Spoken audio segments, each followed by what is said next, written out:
Traders, welcome to new video. मेरा नाम महेश है और एवरी मंथ में मेरा पीएनएल शेयर करते रहता हूँ। तो इस मंथ का पीएनएल जो था वो वीक बाय वीक नहीं था, बल्कि अभी लास्ट एंड में ही बना रहा हूँ। बिकॉज ऑफ द फेस्टिवल वो पॉसिबल नहीं हो पाया। तो अभी इस मंथ में हम देखते कि हमने कितने % रिटर्न गेन किए। तो इस मंथ का जो पीएनएल है वो इस तरीके से रहा कि जैसे यहाँ पे 1900 का लॉस बना, उसके बाद ट्रेड नहीं हुआ, देन उसके बाद मतलब छुट्टी थी 2 अक्टूबर, फिर 922 का लॉस, फिर 2200 का प्रॉफिट, फिर अगेन 4700 का बिगेस्ट लॉस इस पूरे इसमें, फिर अगेन 3300 का 3700 का प्रॉफिट, देन अगेन 1700 का प्रॉफिट, देन अगेन 1200 का लॉस, तो देन अगेन 3000 प्रॉफिट। तो इस तरीके से इस पूरे मंथ में हमने लगभग ऑलमोस्ट 3.5% का गेन कर चुके हैं। इस मंथ में जो गेनिंग हुई है वो एक बार फिर से चेक कर लेते हैं अक्टूबर मंथ में। आज का जो है वो भी मैं दिखा देता हूँ पीएनएल क्या है। आज के पीएनएल के पहले हम इधर ग्रॉस प्रॉफिट नहीं नेट प्रॉफिट ध्यान देंगे। 11,700 बना और ग्रॉस बन चुका था 15,700।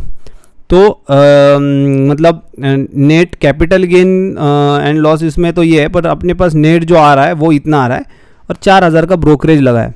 तो ये जो है इतना सब, तो इसमें 2-3 दिन छुट्टियाँ भी आई थी, हॉलीडेज़ एंड अगेन ये। तो इसके पहले मतलब ये जो 11,700 बना है ये 3.5 लाख कैपिटल के ऊपर बना है।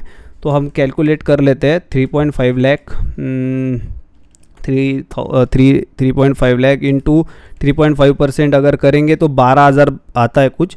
तो 3.2 के अराउंड ऐसे कुछ आ रहा होगा। 3,50,000 इंटू 3.2% आता है तो 11,200। तो 3.2 ही पकड़ लेते, चलो 700 के 500 रुपये ऊपर छोड़ देते।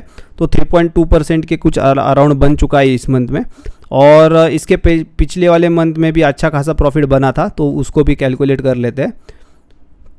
तो ये भी अच्छा गया मंथ। तो इसी मंथ से तो एक्चुअल में 3.5 लाख से ही स्टार्ट हुई थी ट्रेडिंग।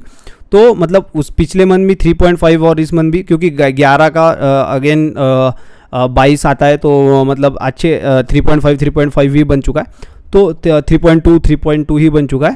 तो मतलब 3% एवरेज आ रहा है रिटर्न, जो कि मेरे लिए काफ़ी सही है, क्योंकि मैं डिस्क्रिशनरी भी करना स्टार्ट कर चुका हूँ और अल्गो टेस्ट की स्ट्रेटेजी को भी फॉलो कर रहा हूँ। सो दैट मेरे लिए काफ़ी अच्छा है। बस इसमें इस बार चार्जेस काफ़ी ज़्यादा गए। नेक्स्ट टाइम देखना पड़ेगा, क्योंकि कोटक नियो भी बोल रहा है कि वो शायद एपीआई के लिए चार्जेस लगाना स्टार्ट कर दे। तो डोंट नो कि अब वो कितना लगेगा, बट देखते आगे कि इससे ज़्यादा लगेगा तो क्या अपने पास ऑप्शन रहते हैं। बट अभी के लिए तो यही है। 30,000 पे हमने 7,500 7,600 का 2 मंथ में दे दिया। मतलब हमने ऑलमोस्ट हमने 2% के अराउंड हमने चार्जेस में दे दिया 2 मंथ में। तो ईच मंथ 1% जा रहा है। तो मतलब जहाँ पे 4% का प्रॉफिट बनना था वो अभी 3% हो रहा है बिकॉज ऑफ द चार्जेस। तो वो मतलब उसको कुछ नहीं कर सकते। बट अभी के लिए काफ़ी सही गया ये मंथ, अक्टूबर मंथ। और जिनको भी ऑप्शन सेलिंग करनी है वो डेफिनेटली अल्गो टेस्ट की जो भी स्ट्रैटेजीज़ होती है उनको एक बार ज़रूर देखें कि वो स्ट्रैटेजीज़ के ऊपर ही हम ये रिटर्न जनरेट कर पाते हैं। तो जिनको भी मेरी स्ट्रैटेजीज़ के बारे में जानना है, वो पीछे जो मैंने वीडियो डाली है ऑप्शन सेलिंग की, वो स्ट्रैटेजीज़ को आप देख सकते हो। उसमें मैंने इन डिटेल बैक टेस्ट वगैरह सब बताया है। और ऑल्सो जिनको मैनुअल ट्रेडिंग करनी है वो मैं एक ऑप्शन बाइंग का एक प्रोग्राम जल्दी लॉन्च करूँगा, उसके ऊपर भी मैं एक वीडियो बनाऊँगा। तो उसके इसमें भी मैं बात करूँगा कि ऑप्शन बाइंग कैसे, मतलब मेरी जो वे है, जो छोटे लॉसेस और नियर अबाउट अच्छे खासे गेंस मतलब बन जाते हैं उसमें, तो वो 1 लॉट से वो भी आप कैसे कर सकते हो। तो ऑप्शन सेलिंग का ज़रूर आप देखिएगा कि बैक टेस्ट तो मैंने डाला ही है, तो ये आप देख सकते हो। और इसमें भी आपका कुछ इनपुट आप अपने हिसाब से डाल सकते हो। जल्दी एक अपडेट आएगा ऑप्शन सेलिंग स्ट्रेटेजीज़ के ऊपर, जो कि नेक्स्ट वीक, यही वीक के एंड में मैं बनाऊंगा शायद। तो उसमें 3.5 लाख स्ट्रैटेजी का जो मैंने आउटपुट निकाला था इस बार, तो उसमें कुछ चेंजेस करने, जैसे कि कोई स्ट्रैटेजीज़ में मुझे जो ऑब्जर्वेशन में आया कि जब मेरा पुट साइड का कॉल साइड का एसएल हिट हो जाता है तो पुट ओपन रहता है, तो उस टाइम पे मैं और क्या उस पर अच्छे से और कर सकता हूँ जो कि वो स्ट्रैटेजी उसको और ज़्यादा बेहतर कर पाए। बिकॉज अभी का मार्केट अगर देखेंगे कि कॉल हिट हो गया सपोज, मतलब मार्केट ऊपर जा रहा है, सडनली मार्केट रिवर्स होकर नीचे आता है, तो उस केस में जब पुट में जो प्रीमियम बचता है वो अगर कम रहता है फॉर एग्जांपल जिस दिन, तो वो लॉस रिकवरी नहीं कर पाता है। तो उस केस में मैं और क्या कर सकता हूँ सो दैट मेरी स्ट्रैटेजी इसको और इम्प्रूव हो जाए। तो आप इस तरीके से कर सकते हैं। आपको भी ऐसे जानना पड़ेगा खुद का, मतलब एक जर्नल मेंटेन करना पड़ेगा कि आप इसमें और क्या बेटर कर सकते हैं। तो आप 2-3 मतलब एवरी क्वार्टर कुछ अगर चेंजेस लाए हो, मतलब लाने इम्पोर्टेंट हो तो आप ला सकते हो। तो मैं भी ऐसे ही करता हूँ, मतलब 2-3 महीने से मैं कर रहा हूँ, तो मुझे अभी थोड़ा सा समझ में आ चुका है। तो ये अपना ऑप्शन सेलिंग का ये वाला मंथ भी काफ़ी अच्छा गया। अभी नेक्स्ट मंथ में देखते हैं कि नवंबर मंथ वॉलेटाइल ना हो ज़्यादा, तो होप करते हैं, अभी देखते हैं कैसे होता है। और ऑप्शन बाइंग की स्ट्रैटेजी भी मैं अभी एक बना रहा हूँ, तो ऑप्शन बाइंग के ऊपर भी मैं एक वीडियो बनाऊंगा। सेंसेक्स की बेसिकली रहेगी अल्गो टेस्ट के ऊपर, बट उसका लॉजिक जो है वो मैन्युअली भी ट्रेड हो सकता है। तो ऐसा नहीं है कि अल्गो टेस्ट के ऊपर बहुत ज़्यादा कुछ मतलब हम रिलाय हो रहे बाइंग के लिए भी। ऑप्शन सेलिंग के लिए रिलाय हो सकते हैं, बिकॉज वो उसमें स्टॉप लॉसेस लगाने पड़ते हैं, एडजस्टमेंट करनी पड़ती है। इंट्राडे में तो इतना टाइम नहीं मिल पाता है कि आप हर बार देखते रहो, और ऊपर से ये भी होता है ना, गामा ब्लास्ट होता है, तो ऊपर फास्ट वॉलेटिलिटी के कारण मार्केट मूव करता है।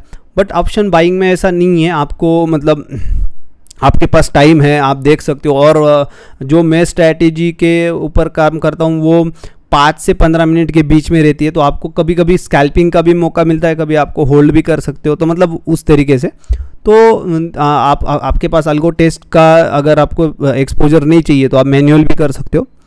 तो यही रहा पूरा ये समरी इस वीडियो में, और अभी के लिए तो काफ़ी अच्छा चल रहा है। देखते अभी कंटिन्यू ऐसे ही होता है तो मैं और लॉट इसमें इंक्रीज़ करना चाहूँगा बाद में।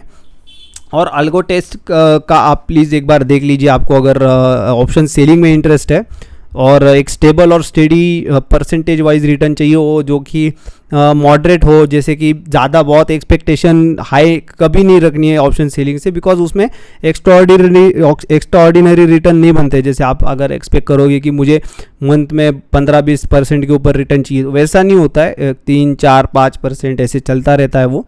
एंड कई मंथ में 1-2% भी बनता है, कई मंथ में नहीं भी बनेगा, क्योंकि आप चार्जेस दोगे 2% ऐसे, तो 1% 2%, सपोज एक मंथ में 1% 2% बना और 1% आपका चार्जेस में चला गया, तो उस केस में तो आप मतलब बैक टेस्ट में तो प्लस रहोगे, बट इधर आपका माइंड भी आपका PNL थोड़ा सा ब्रेक इवन पे रहे। तो इस तरीके से तो इसमें ना ज़्यादा बड़ा लॉस होता है ना ज़्यादा बड़ा प्रॉफिट होता है, तो स्टेडी एंड स्टेबल इसमें चलते रहता है। तो थैंक्स फॉर वॉचिंग, और यही रहा आपका अपना आज का वीडियो। अभी नेक्स्ट वीडियो में जो बना रहा हूँ वो इसके ऊपर ही रहेगा, जो ऑप्शन बाइंग के सेटअप के ऊपर।